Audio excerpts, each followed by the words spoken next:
All right, Proverbs 13:20 says, "Whoever walks with the wise becomes wise, but the companion of some fools will suffer harm." So what that means is exactly what it says. If you wanna,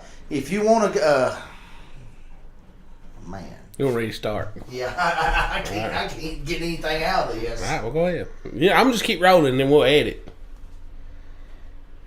Right? We're gonna stop it. Stop it. We're not going to stop it.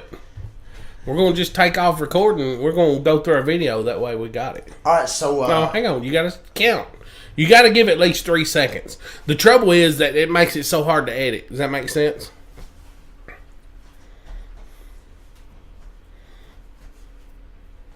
all right. Proverbs 13:20 says, "Whoever walks with the wise becomes Time out. wise." Time out. I'm going to time out one more time. I want you to move that chair. And I want you to scoot back. All right. That not right there is probably good. All right, right there's perfect. 3. Proverbs 13:20, "Whoever walks with the wise becomes wise, but the companions of fools will suffer harm." So what that actually means is, you got to go as a team, and you got to find yourself somebody on your team that's wise. And once you find that person that's wise, young people, old people, or everybody on the team has got to follow the wise man, because he's the leader of the team. But I'm pretty sure somebody on y'all's team is wise. So let's have a wise man step up on our team, take the leadership role, and lead these young men to success. Because there's another Bible verse that says in it says in Philippians 4:13, "I can do all things through Christ who strengthens me." So God's already give you everything you need to succeed, and He's already strengthened you for the task. So somebody step up and take on the team role, and let's be this leader and lead these people to victory, because it's all about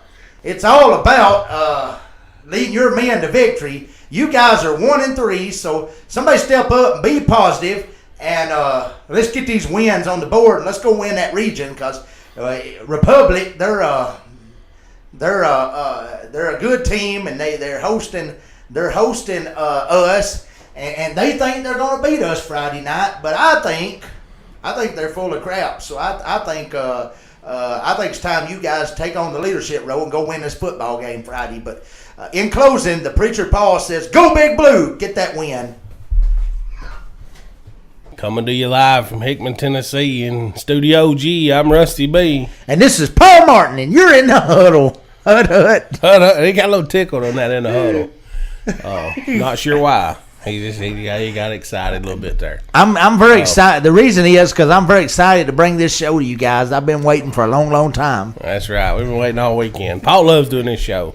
Yeah, and, it's like the most fun I have all week. Well, I hope y'all enjoy it as much as he does, because he really puts a lot into this.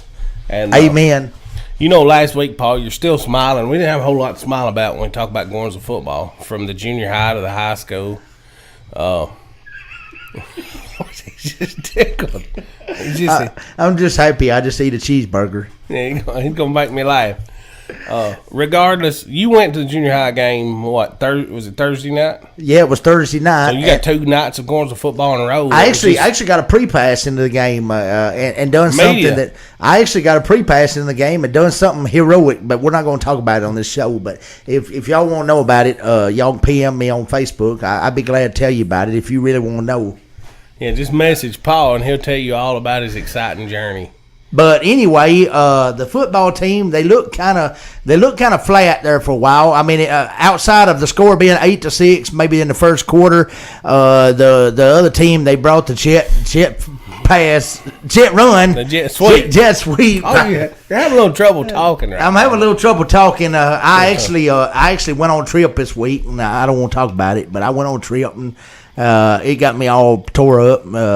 But anyway, it was 32-6 at the half. The Watertown Junior High was 8-6, right? It might have been a little worse than that, but at one point in the game, it was 8-6.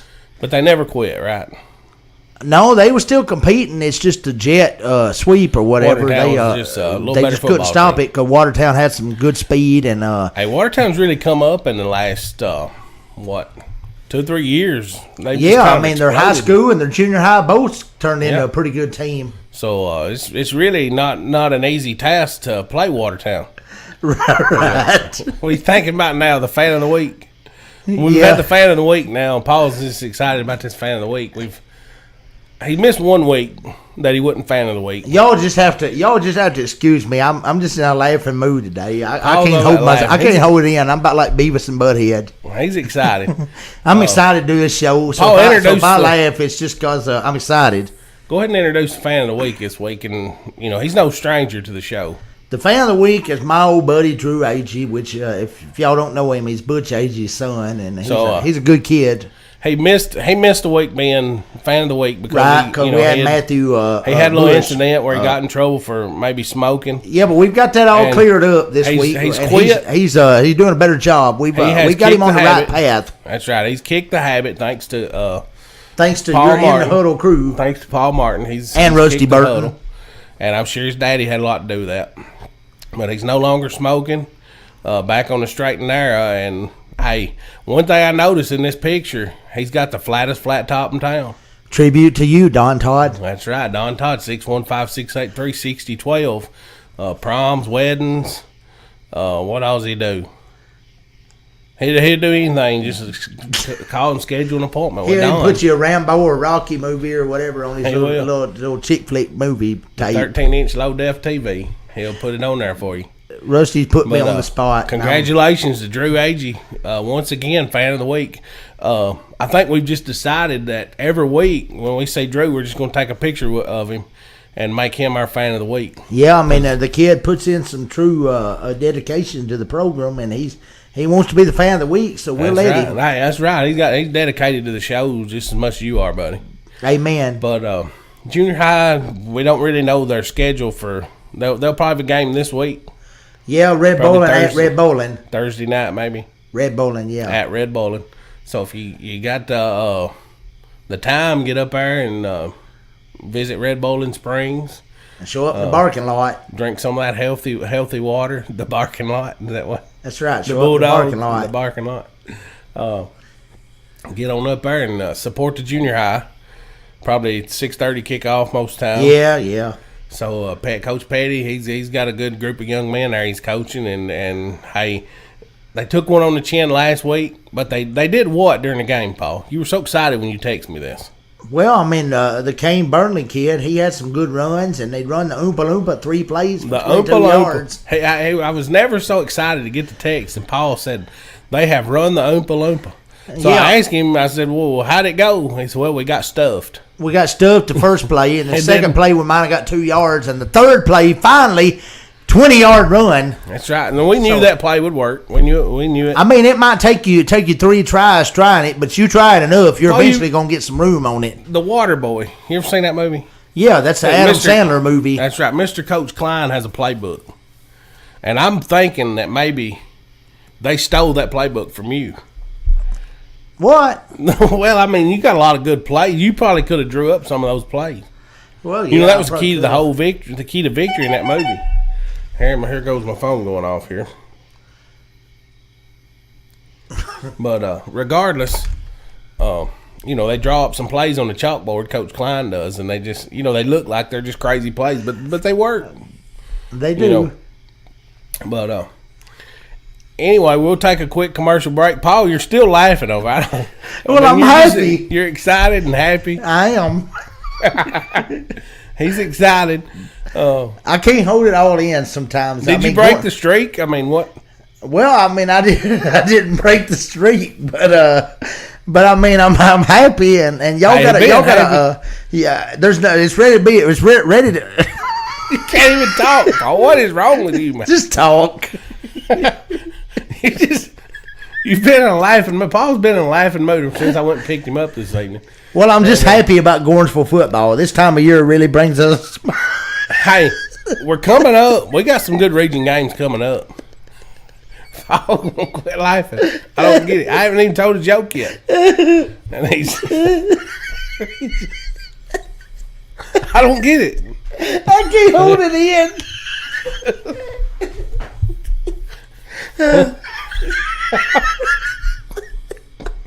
You gonna have me laughing now. I can't hold it in. Anyway, we're going to go to commercial break. Well, we'll be right back. You're watching In the Huddle. Amen.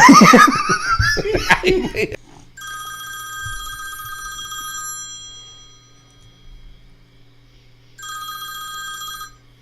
Hey, this is Paul. You reached In the Huddle. Hey, man, Reno Bun here, man. Y'all remember me? Called y'all last week, man. Just calling in, man. Real sad about last Friday night, man. Took one on the chin, man. Or 2 or 3 or 4 or 5. I don't know how many they scored, man. Took a bunch on the chin the other night. But hey, man, just calling to tell y'all, over here in Hickman, man, survived Hurricane Irma's. It rolled through here other night and just kind of dampened everything up a little bit, and the wind blowed, probably up 8-9 mile an hour there a couple time or two. Tore the leaves off my granny's rose bush, really did some damage over here. Blowed the trash can over, man. Just like, I got one of them trash cans just like Jones has got up at UT up on the sideline, man. And I know it took me a minute and took people on Twitters and stuff a long time to figure out why the trash can was over there. They claim it's a turnover trash can. You slam dunk the ball in there when you get a turnover, whatever. But what that is just a constant reminder that the athletic director up at UT told Butch, he's going to put a trash can on the sideline as a constant reminder that if he don't win some football games this year, he's going to be canned, So he just wanted to put that trash can out there to remind Butch Jones where he's going to be. He's going to get canned and stuff. But anyway, survived Irma, man. Irma's come through here. Strong winds, got through all that good and everything. The dog made that all right now. Didn't have to wade through no water or nothing to get him. But anyway, man. When I was a kid, I'm going to tell you, when I was a kid, I need the haircut real bad. I had these real long red hairs, and my granny going to make me go get it cut, And she used to go to Irma's, Hurricane Irma's beauty shop down there, and it was just right down there at your fork, going toward the Hickman Creek there, going toward Lancaster, going up toward the dams and stuff. And that old lady cut hair down there, and she did old ladies' hairs and stuff. Well, I told my granny, she made me go down there and get a haircut and stuff, and I told her I wanted one of them flat tops, like Don Todd gives. And anyway, go down there to get a flat top, come home shaved, looked like a shaved rat.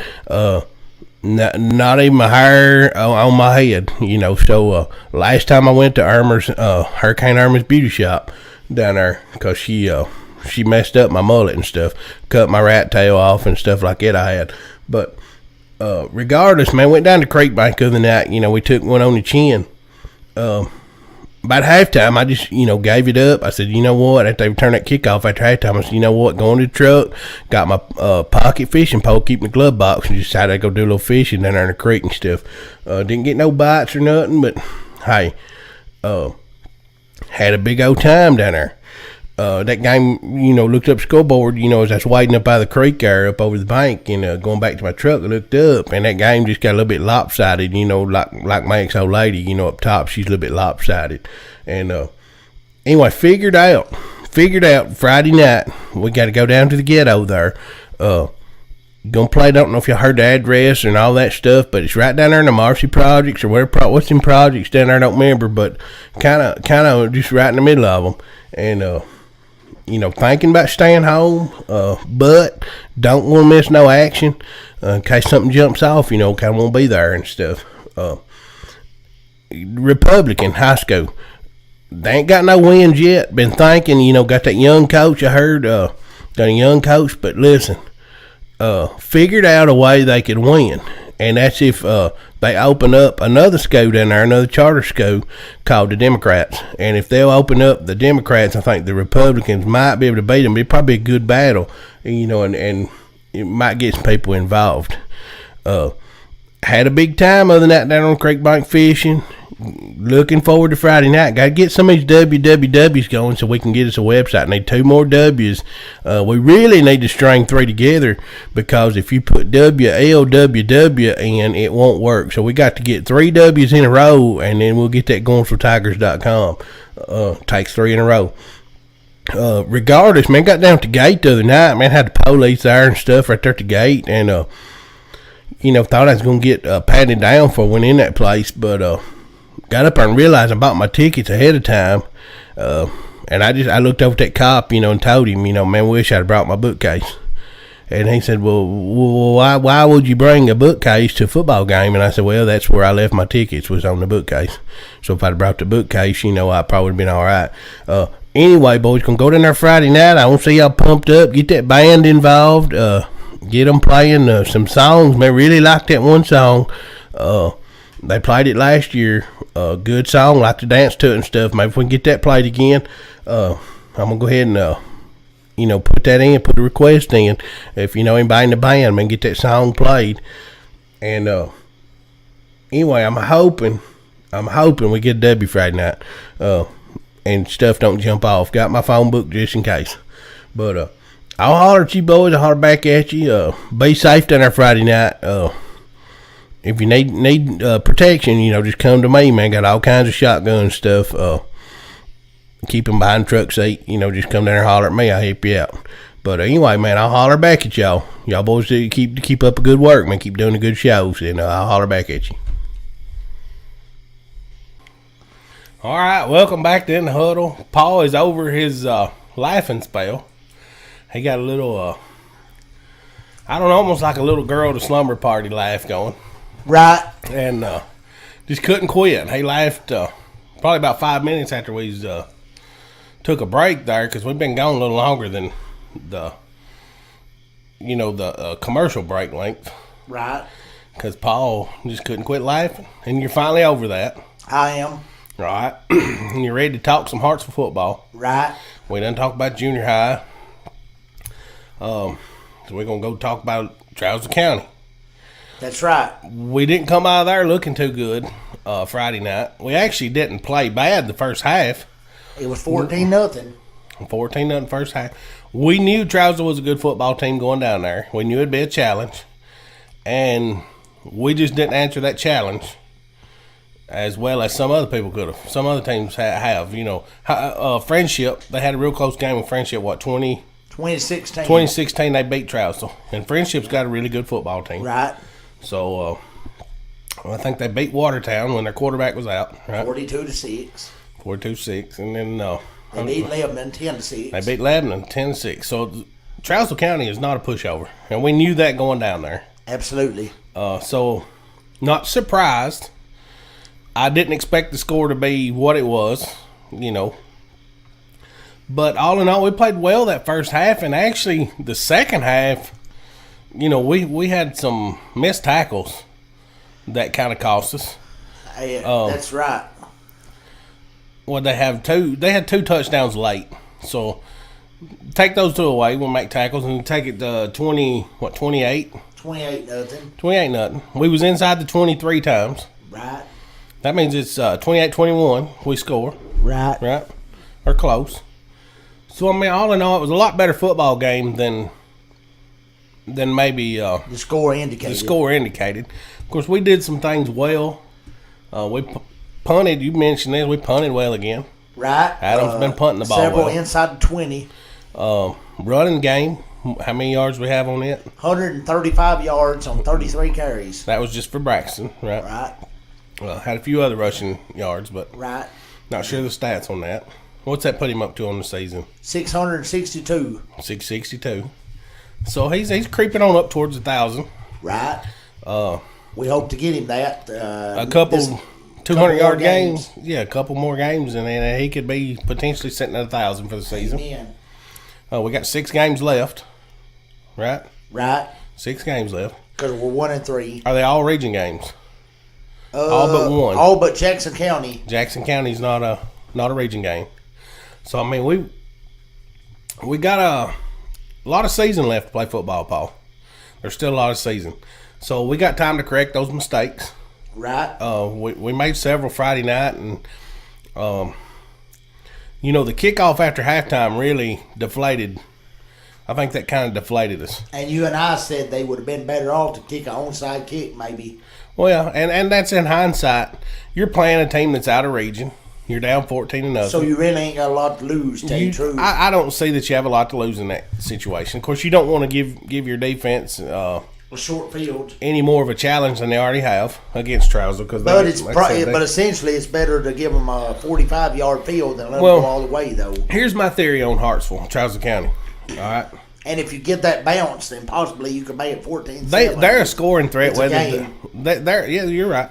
They're a scoring threat whether they're on their 20, right? Whether they're pushed back on the 20, or they're on your 20. They can score from anywhere on the field. So essentially, if you're playing a good football team, then you got to take some chances. Field position could, on a team with a high-powered offense, field position don't mean as much, if that makes sense. Because they find ways to put it in the end zone from a long way out or a short distance. So basically, when you're playing a team like that, you just got to take more chances than you ordinarily would take and try to get a bounce or two. Right. I mean, I'm not going to disagree with the coach's decision on that.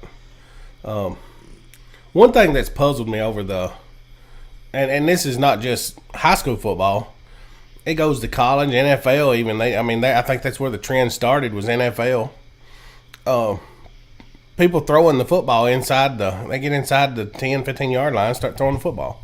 And if you've got like an all-star guard that's like 340 pounds, and why wouldn't you run the football is what I don't understand. We watched, who was we watching? We was watching Boise State, and Washington State. And they had a guard, a tackle that was 370 pounds. All-American tackle. And they needed a half a yard. And they threw the football. They end up having to go to overtime ultimately and still won the game. And even the announcer didn't understand why they didn't just run the ball. Yeah, and it's just been a dynamic and it's just kind of spread, and teams have kind of gotten away from running the football inside the red zone. They've got to where they throw it, and it really narrows the field and makes it tougher on a quarterback to throw the football in that situation. So why not run it and trust your line to get you in the end zone? Exactly. I mean, like I said, I'm not a coach, and I would like to understand why coaches think the way they do, but it's in reality, I guess it doesn't really matter. But in all honesty, I think the SEC, the first time you start seeing it come out, Spurrier used to run 5 wide. It doesn't matter where he was at, though. Right. He was going to throw the football. And, it's just kind of spread from the NFL down to college and down to the high school level and even the junior high level. You watch some of those games. They get inside and they try to throw the football. Now, you take two different scenarios, okay? You've tried to punch the ball in a couple times from up close and you don't get it. Then you might try to think about throwing the ball if it's 4th down. Exactly. Like, just take Carthage last year, for example. I think we made the right call throwing the football. I think it was the right call. We just missed the target, but had the game in our hands and overthrew the football a little bit. And, your adrenaline's jacked up in that situation. So you don't really make a good throw. And in all honesty, I think our confidence is down. Yeah. And, when there's only one way to build that back up, and that's to complete a couple passes. Absolutely. And, we got a good running game. We know this. We knew this going in the football season. We knew we were going to be able to run the football. But you have to be able to throw it in certain situations. And you got to be able to make those 3rd and 6s or 3rd and 7s that's tough on your running back to get. You need to be able to throw the football in those situations. It seems like we throw the ball behind the line a lot. And the way I was always taught, and like I said, the dynamic of football has changed. Throw the football behind the line, behind the sticks, is what I'm saying. I was always taught that you go to the stick. You run to the stick and get the first down. Because if it's a complete pass. Now, if you're deep in your own territory and got 2 downs to get it, then it makes no difference. But regardless, we need to work in the throwing game. We definitely need some work on it. And, that's one of the things. We got 6 games to work on that. And another thing we got to work on. And I think it'll come around. Another thing we got to work on is our kids are still lowering their head and trying to tackle with their head down. We've seen a couple kids lower their head, and not only is it hard to tackle when you can't see something, but it's dangerous. We've talked about that, the dangers of tackling with your head down, and it's just a safety issue. And we want y'all to keep y'all's head up because one of these games y'all keep doing that, somebody gonna get carted off on a stretcher. Mark it down. Yeah, I mean, I hate to say that, but I think you're right. You don't ever want to see that, and you don't want to wait till that happens to keep your head up. That's right. We've been telling you time and time again, keep it up. That's right. You got to keep your head up when you make tackles. But all in all, we went down to Trousdale, and they had a good football team and put it on us. We got our tail kicked, and it's time to play some football now. We're heading into region play, which we'll talk about that here in a few minutes. Right. But it's time to play. These games matter now. We've only played one game that really meant anything, and we won it. And we won it. We struggled a little bit in the rain there, but we won it. So moving forward, we've got to just continue to play football the way we've been taught. I think. Yeah. I don't think it's that. I think sometimes it's getting momentum, and a win over Red Bull certainly ain't gonna get you a whole lot of momentum. Right. But a couple wins in a row, and you get the ball rolling, and we'll be playing good football by playoff time. So that's why a win this Friday night would be very big going into our bye week. That way, maybe we can build a little momentum and go into the bye week and the homecoming game. We'll have 2 weeks to prepare for the homecoming, right? Right. So I think who's our homecoming against? Monterey. And that's going to be a big ball game, especially if they win Friday night against Salina, because Monterey's already 1-0 in the region. If they beat Salina, they're 2-0, and they bump Salina to 2-1. So essentially, if we beat the team we got coming up next, Republic, then we'd be 2-0 and they'd be 2-0, and that game would have a lot of meaning. That's right. So I mean, you're coming up on the time of year you got to play some football. Every game counts. That's right. So looking back at Trousdale County, we had some defensive kids getting to the football. I think Cortell stood out. Cortell and Thompson played a good game. Thompson played well. And some of those guys up front. Hunter Vaught played well. They played well. And it seems like sometimes we get to the football and just forget to wrap up. Maybe we don't make the tackle. We all know, anybody that's ever tried to tackle anybody from Trousdale County knows how elusive some of those athletes can be.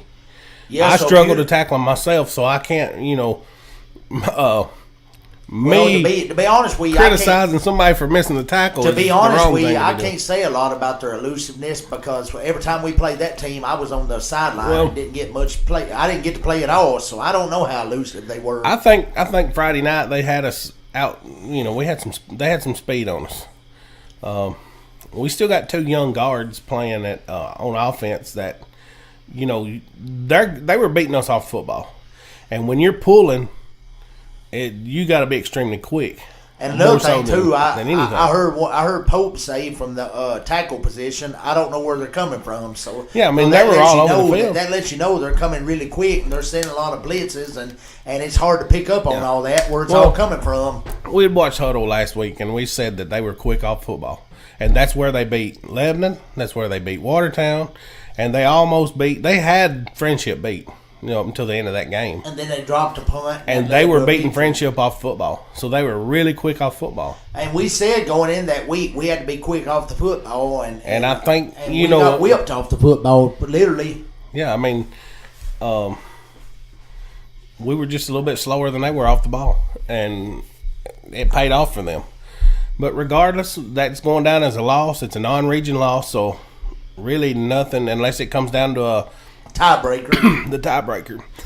Which if we take care of all our business in the region like then we should, we don't have it's to worry not about going to matter. That's right. And I don't see no reason at all we shouldn't have 7 wins. Yeah, winning those region games are important, So Friday night, if you can't get excited to go down there and play in a region game that means something, then we definitely got problems. Then to be honest with you, I think you need to check why you're on the football team. Begin with playing football. Yeah, I agree with that. You gotta be excited to play football. Some of these seniors, this is their last opportunity. It's their last opportunity to play, and from the standpoint, I'm sure any of these guys that are standing along that fence watching you play football that wore the blue and white jersey for the Tigers on Friday night will tell you the same thing. The one thing in their life they wish they could go do over, and that's play high school football.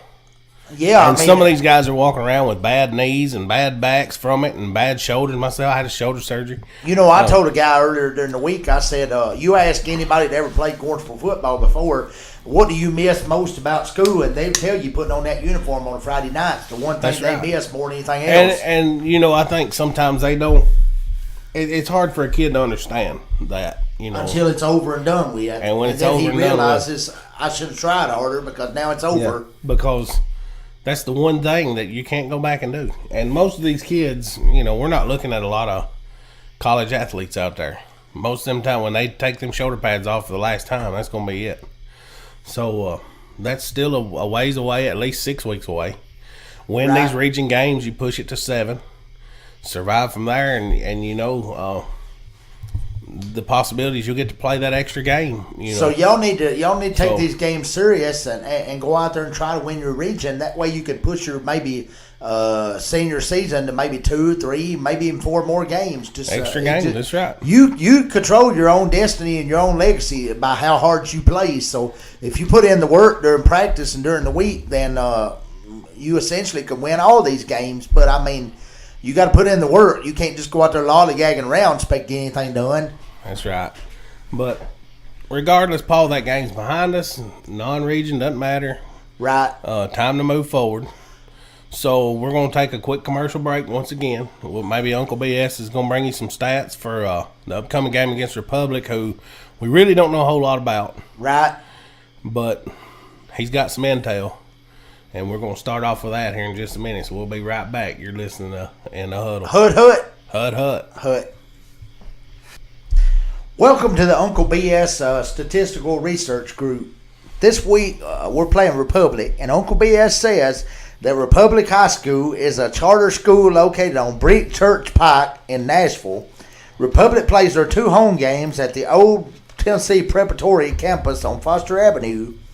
The Trailblazers are playing their first season of varsity football and have invited the Titletown Tigers to their first homecoming game.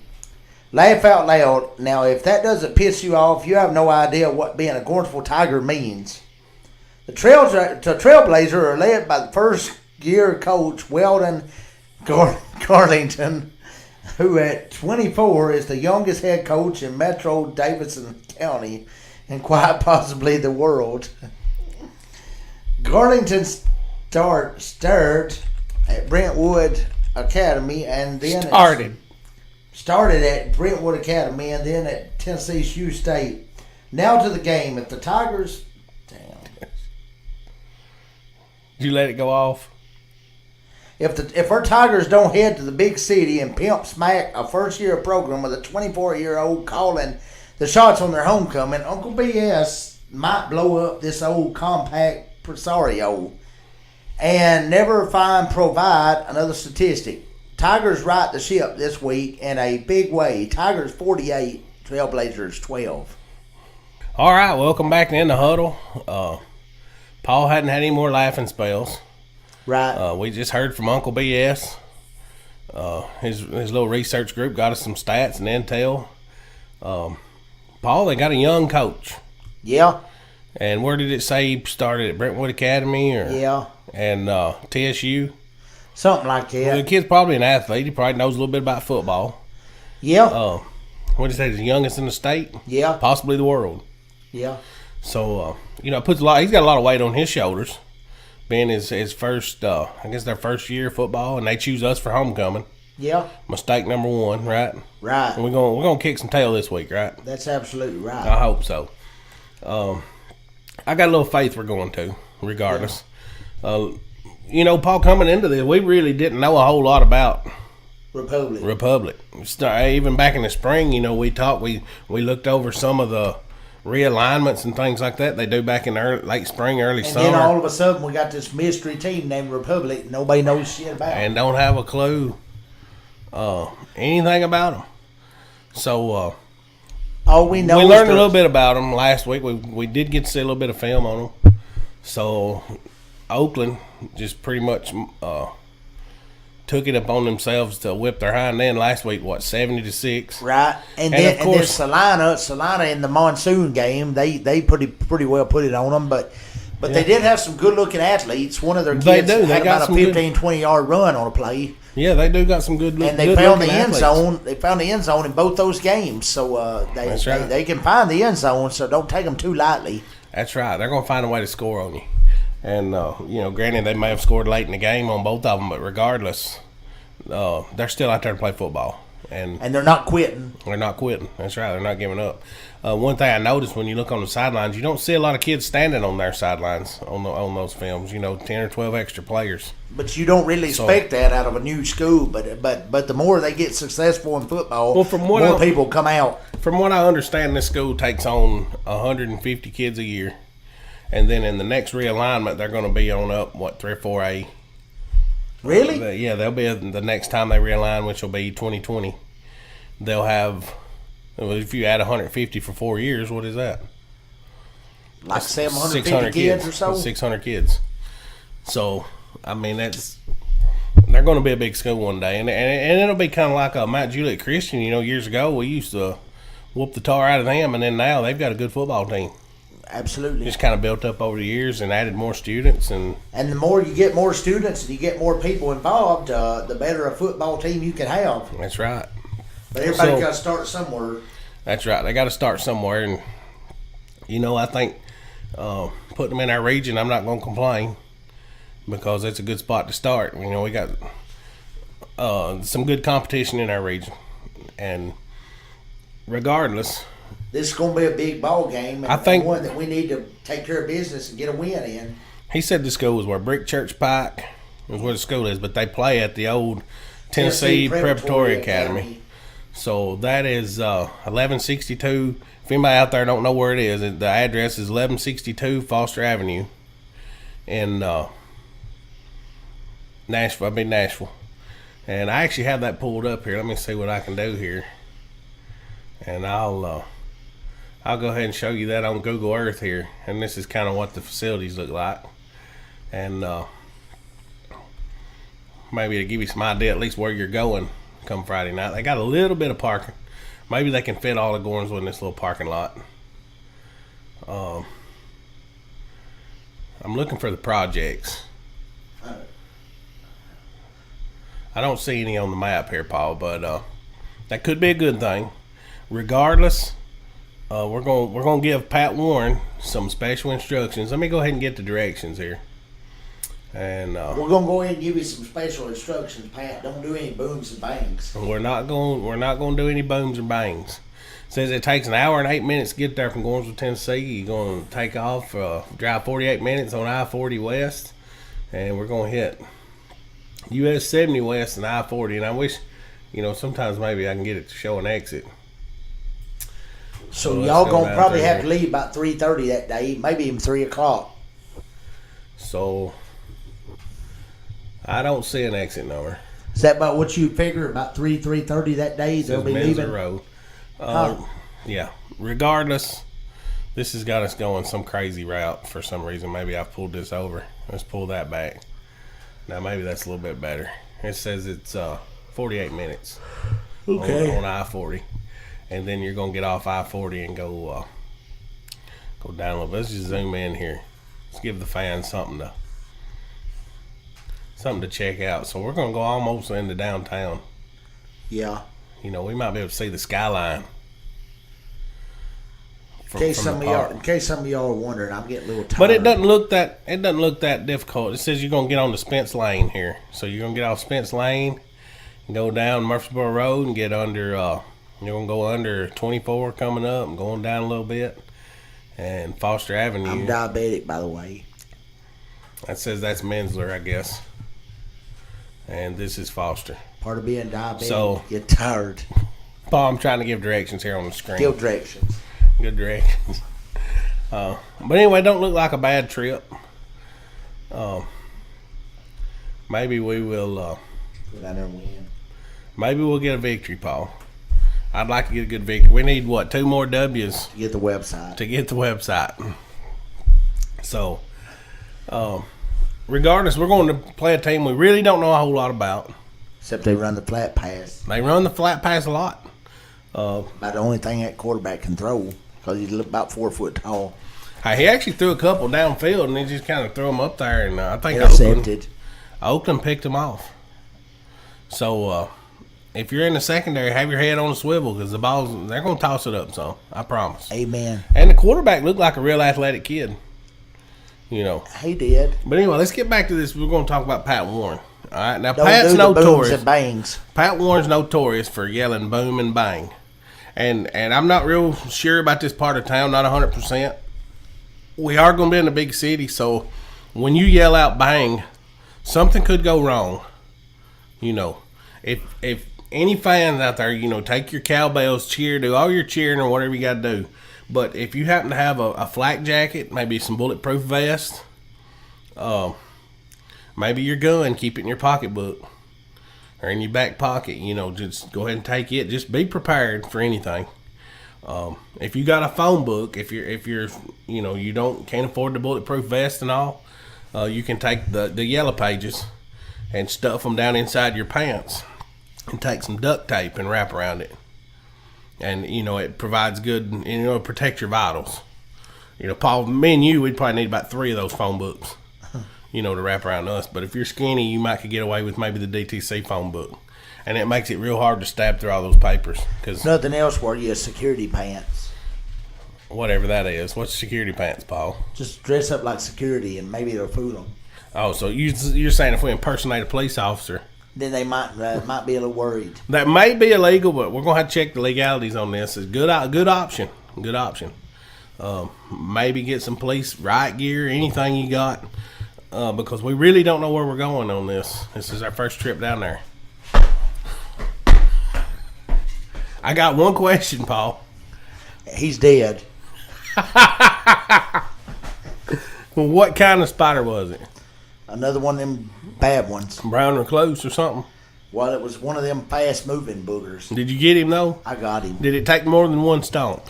It took about 2 or 3, but I got him. But you got him. A good Amen. Deal. Good deal. I'm glad you got him, Paul. Got that behind us anyway.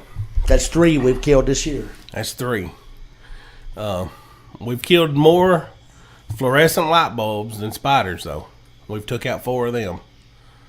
Amen. So we're on the move. We're moving forward, doing good things here in the shop. In the studio, we got new fluorescent bulbs. I got Paul's face lit up a little bit better this week, so maybe y'all can see him. And, you know, we're always trying to buy new equipment and find better ways to bring up the production value of In the Huddle. Amen. Is that all you can say?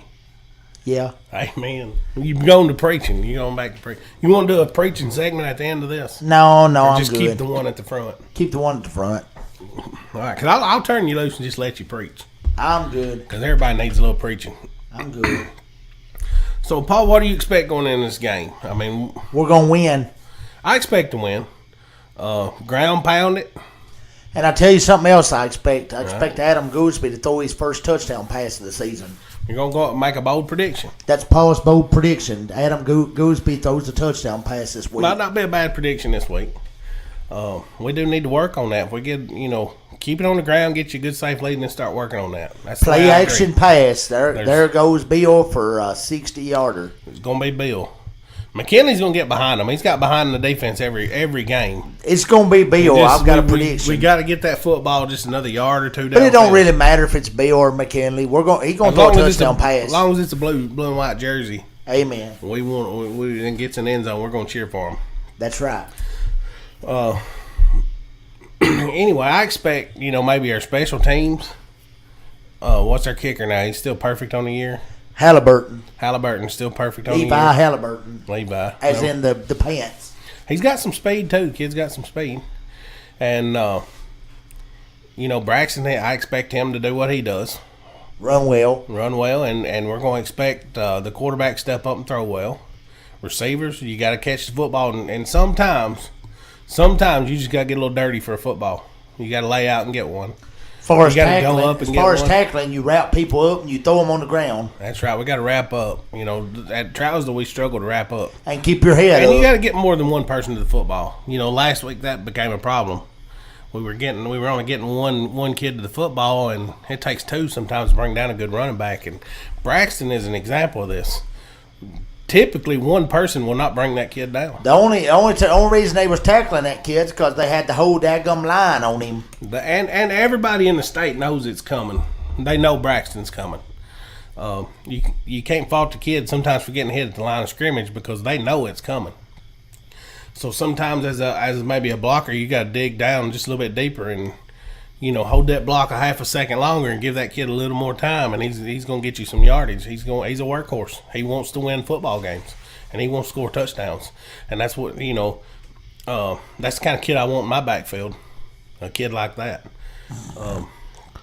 But regardless, we're going to go down there and play football. It is a region game. This game matters. Playoff-wise, it's huge. Because we already got, what'd you say, Monterey's 2-0. 2-0, Salina. Well, no, I take that back. Monterey's 1-0. 1-0 in the region. So and whoever Salina's wins the Salina-Monterey game this weekend. And if Salina wins, then they're 3-0, and they got the lead. They'll be 3-0 with the lead. Who else we got in the region? Joe Burns. They won their region game, right? No, they lost to Monterey. They lost to Monterey by how much? 7-0. 7-0. So that was a tight ball game.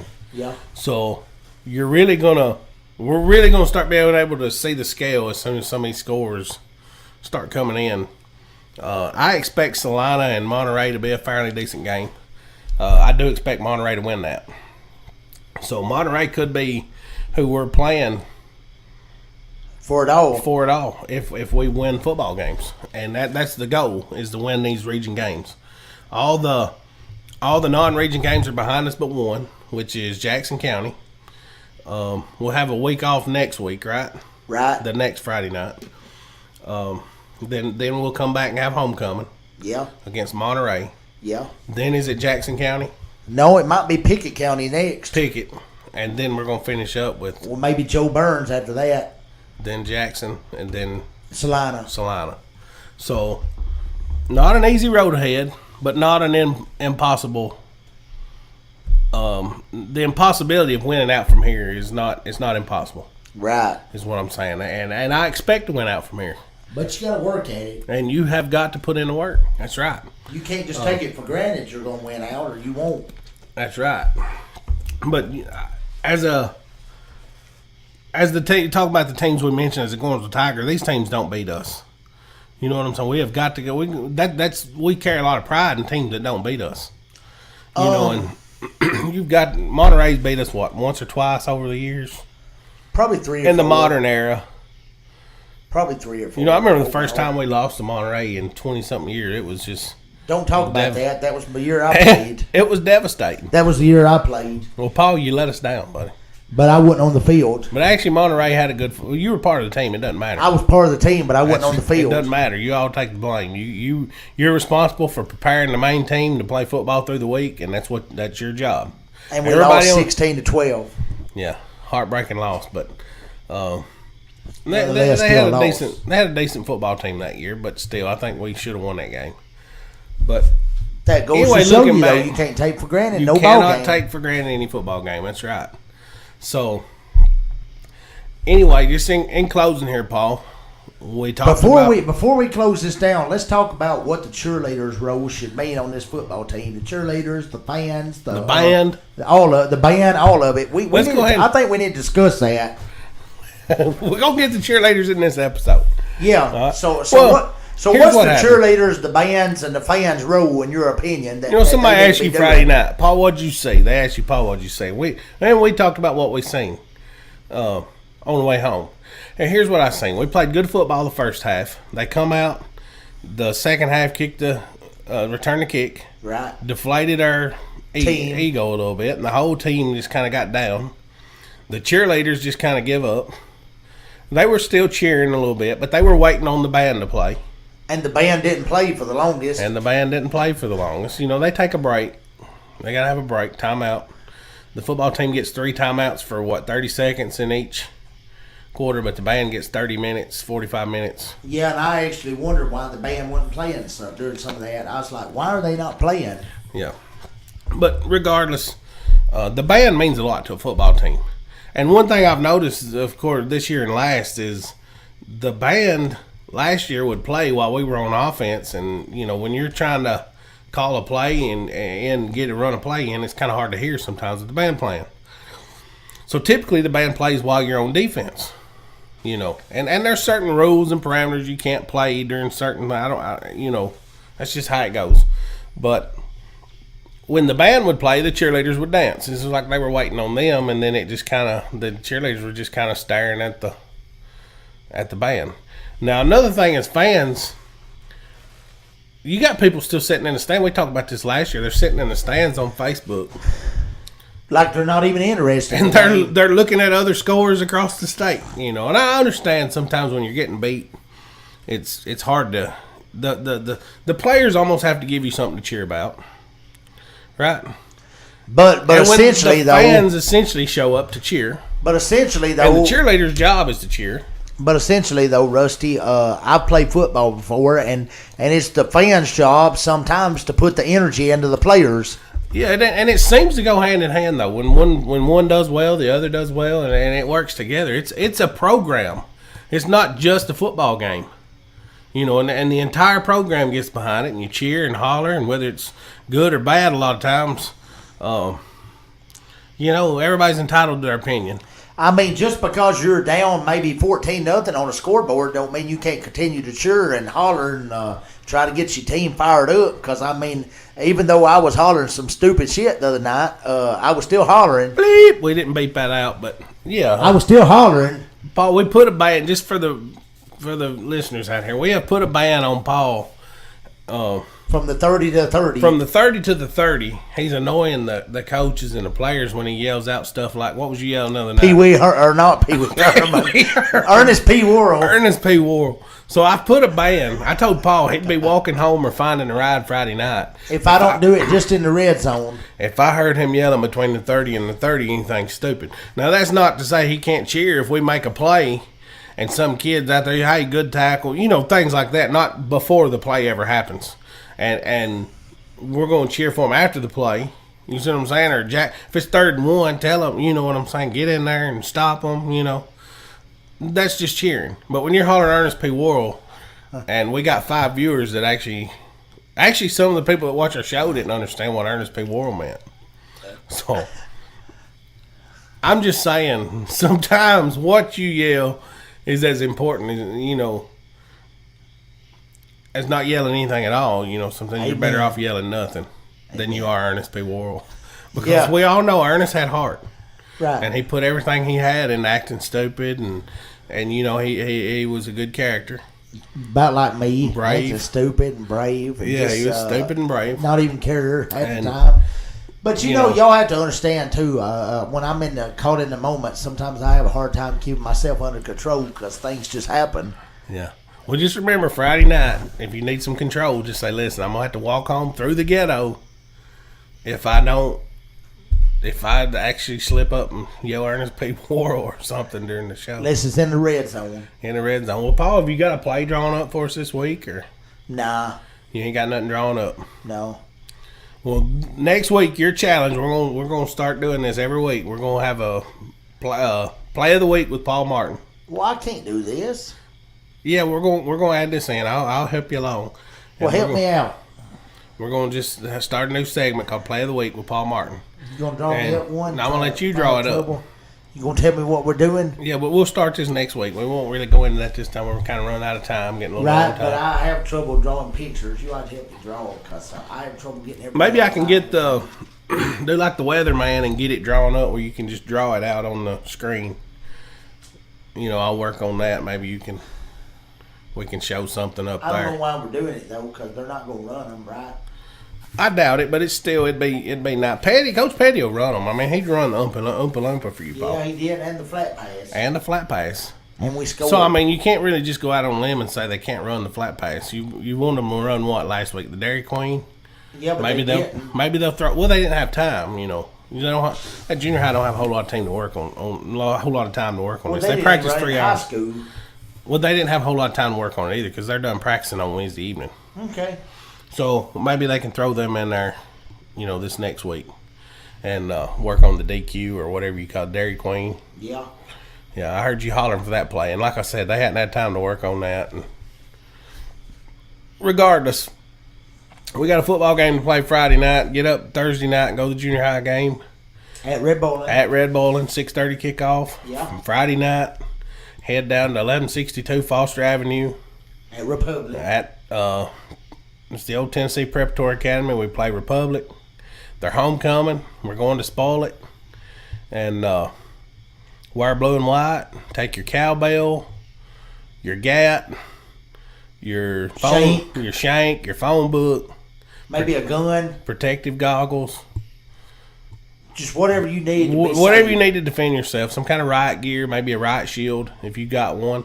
Even a welding helmet, with the old grinder's helmet, it's got the clear mask on it. That would help. But just something like that.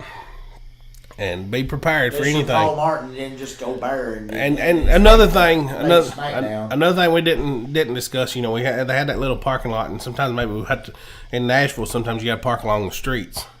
So just remember that if you have any kind of chrome wheel, anything like that on your vehicle, there's a good possibility it's going to be sitting on blocks when you get back to your car. So be prepared for that. Take 4 spares and lock them in the trunk or whatever. And make sure you don't leave your keys in your car, because that'd be risky too. Yeah, that would be real risky. So take everything on your person. Keep everything on your person and don't leave it in your car. And don't take a lot of money with you, because you never know about these people. That's right. We don't even know if they got a concession stand with popcorn. So we might not necessarily say buy you popcorn. It's going to be a show. So, that's right. But it's going to be a show nonetheless. All jokes aside, Paul, we got a football game to play Friday night, and we're going to win, right? Absolutely. Play to win or just stay home. Yeah. Just don't get on the bus. Right? Don't just see this as a field trip. See this as a trip where you got to go down there and take care of business and get that second region win. That's right. All right, well, Paul, give us our closing line. You got any closing line? Thank you for watching In the Huddle. This has been Paul Martin and my co-host Rusty Burton. We'll see you next time. Hut, hut. Hut.